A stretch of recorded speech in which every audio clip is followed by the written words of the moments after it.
Welcome back. This is David Myers. I'm here to do another video for you. I just want to remind you, these are my journey, the steps I've taken and the things I've learned. I'm not a doctor. These are tips of what has helped me and are not necessarily recommended for anybody else. Okay, today I want to talk about what someone with anxiety and depression needs from you if you are their go-to person. Trust is the number one. Problem with having depression and anxiety, you have no self-confidence and you're very vulnerable. So in order to really help them out, they have to trust you 100%. That means you have to be understanding and very supportive. Those are two of the other traits we're looking for.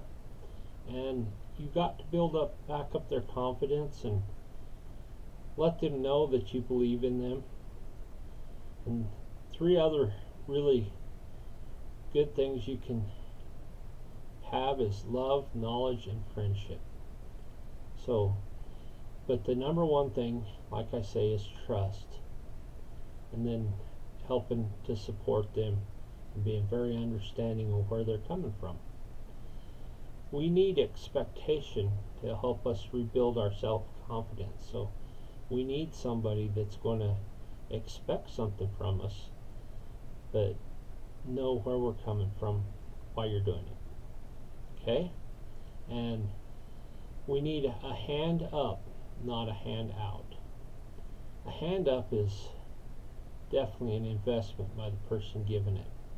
A hand up is not necessarily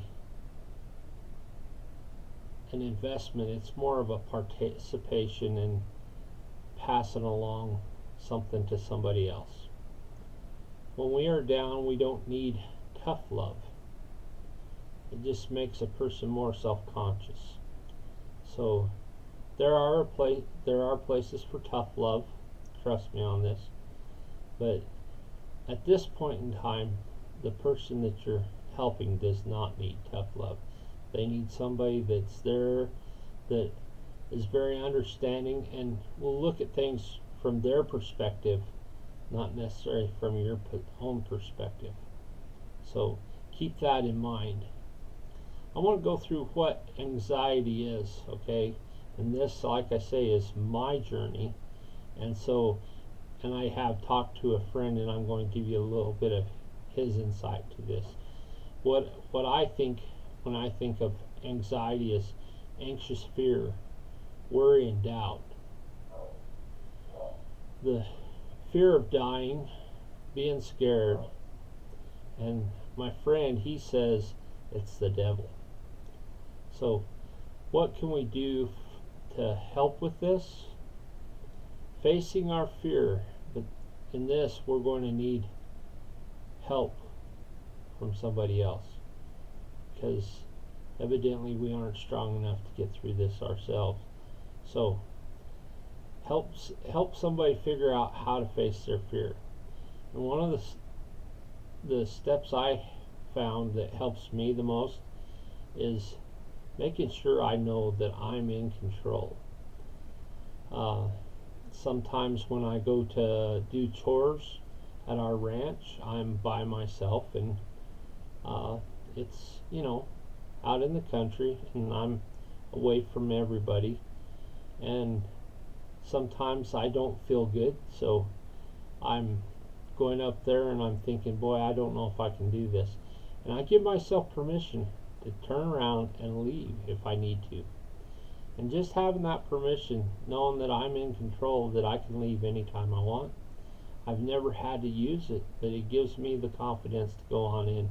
And once I get going, I forget about everything, and I do just fine.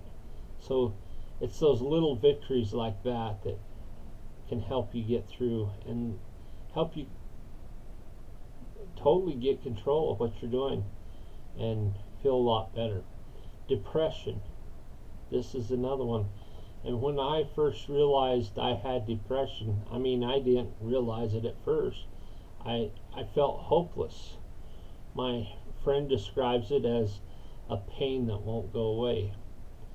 See, when you hit rock bottom, it's like you're going down a tunnel and you can't see anything else. You're just having trouble seeing outside of what's going on right there.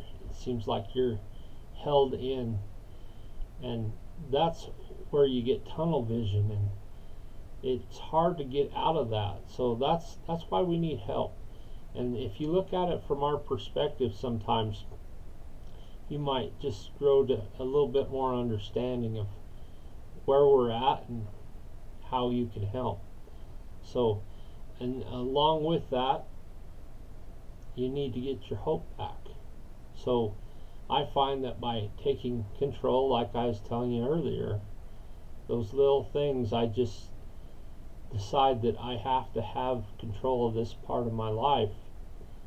You know, I find hope in those little victories, and that's what helped me get through my journey. And I've been good for quite a long time, but you know, there's still times when you can feel it coming back here and there, and you just got to keep on top of it. And so if you enjoyed this, please click the subscribe button below, and I'm going to try and do some more content like this. And please leave comments if you can, and we will see you on the next one.